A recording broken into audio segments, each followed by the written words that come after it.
Berhala itu bukan patung. Seringkali dan terus berulang, patung-patung di Indonesia bahkan di dunia di mana terdapat kaum Islam ekstremis, menjadi korban penghinaan, penutupan bahkan penghancuran. Seperti yang baru-baru ini terjadi, patung Bunda Maria di Kulon Progo, Yogyakarta, harus ditutup terpal. Belum juga penghinaan terhadap patung Yesus yang pernah dilontarkan salah satu ustadz, katanya, patung Yesus ada jin kafir. Kemudian ada penghancuran patung karena dianggap berhala di Maldives. Lalu ada penghancuran patung Arjuna di Purwakarta, dan juga pernah patung-patung di Candi Borobudur hancur akibat pemboman pada tahun 1985. Dan masih banyak lagi peristiwa penutupan dan penghancuran patung karena dianggap berhala oleh sebagian umat Islam. Mari kita ulas habis, apakah patung itu berhala? Mereka mau berdasar alasan apapun mengatakan bahwa patung itu berhala maka harus dihancurkan, entah dalil dari ulama, hadits dan sebagainya. Tapi sekarang kita lihat dalil yang lebih kuat dari Al-Quran karena itu dari Allah langsung. Quran Surat An-Nisa ayat 122, dan siapakah yang lebih benar perkataannya daripada Allah? Berikut beberapa yang Allah sampaikan tentang berhala. 1. Dalam Quran Surat Al-Anbiya ayat 99 dan 100, andai kata berhala-berhala itu Tuhan, tentulah mereka tidak masuk neraka. Dan semuanya akan kekal di dalamnya. Mereka merintih menjerit di dalam api. Dari ayat tersebut, kita lantas berpikir, siapakah yang bisa merintih menjerit? Apakah patung atau manusia dan jin? Tentu manusia dan jin yang bisa merasakan panasnya api neraka, dan mereka merintih menjerit. Karena itu dari ayat di atas saja sudah jelas bahwa berhala-berhala yang dimaksud Allah adalah manusia dan jin. 2. Dalam Quran Surat Maryam ayat 81 dan 82. Dan mereka telah mengambil sembahan-sembahan selain Allah, agar sembahan-sembahan itu menjadi pelindung bagi mereka, sekali-kali tidak. Kelak mereka, sembahan-sembahan, itu akan mengingkari penyembahan, pengikut-pengikutnya, terhadapnya, dan mereka, sembahan-sembahan, itu akan menjadi musuh bagi mereka. Dari ayat tersebut, kita juga bertanya, siapakah yang bisa mengingkari dan menjadi bermusuhan sesamanya? Apakah patung atau manusia dan jin? Tentunya adalah manusia dan jin yang bisa mengingkari dan menjadi musuh satu sama lain.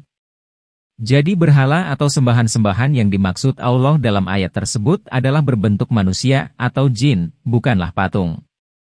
3. Dalam Quran Surat Al-Ankabut ayat 25. Dan berkata Ibrahim, sesungguhnya berhala-berhala yang kamu sembah selain Allah adalah untuk menciptakan perasaan kasih sayang di antara kamu dalam kehidupan dunia ini, kemudian di hari kiamat sebahagian kamu mengingkari sebahagian yang lain, dan sebahagian kamu melaknati sebahagian yang lain, dan tempat kembalimu ialah neraka. Dan sekali-kali tak ada bagimu para penolong pun.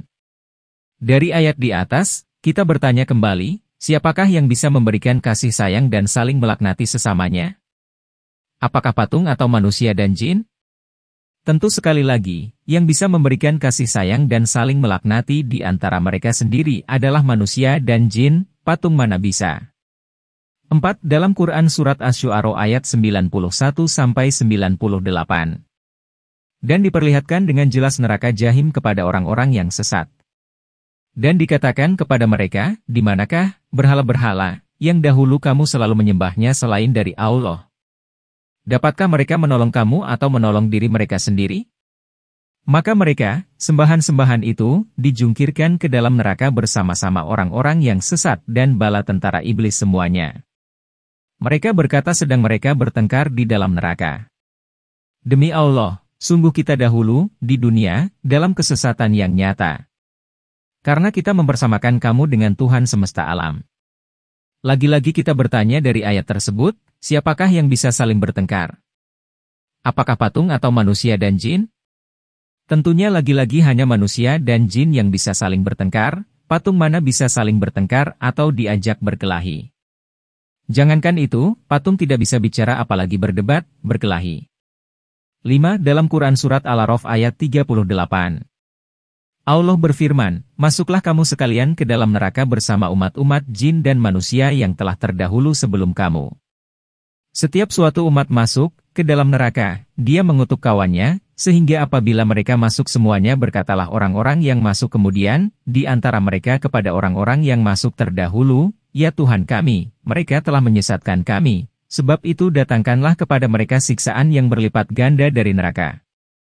Allah berfirman, masing-masing mendapat siksaan yang berlipat ganda, akan tetapi kamu tidak mengetahui. Dari ayat di atas, siapakah yang bisa saling mengutuk? Apakah patung atau manusia dan jin? Tentunya adalah manusia dan jin yang bisa saling mengutuk, patung tidak bisa mengutuk. Jangankan itu, patung tidak bisa bicara. Kesimpulan. Berhala bukanlah patung karena patung adalah benda mati, diam, kaku, tidak bisa bicara, tidak bisa mendengar. Patung tidak bisa merintih apalagi menjerit jika terkena api. Patung tidak memusuhi atau menyenangkan diri kita.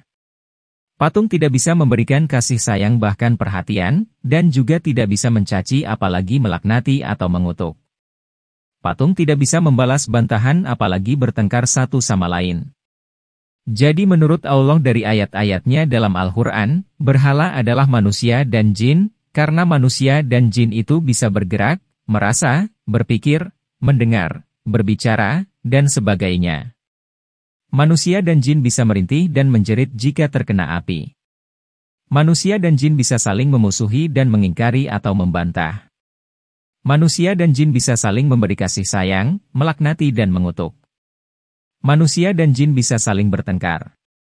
Jangan ada lagi menuduh, takut atau alergi terhadap patung. Justru waspadalah terhadap manusia dan jin karena di antara manusia dan jin itu ada yang menjadi berhala-berhala atau sembahan-sembahan.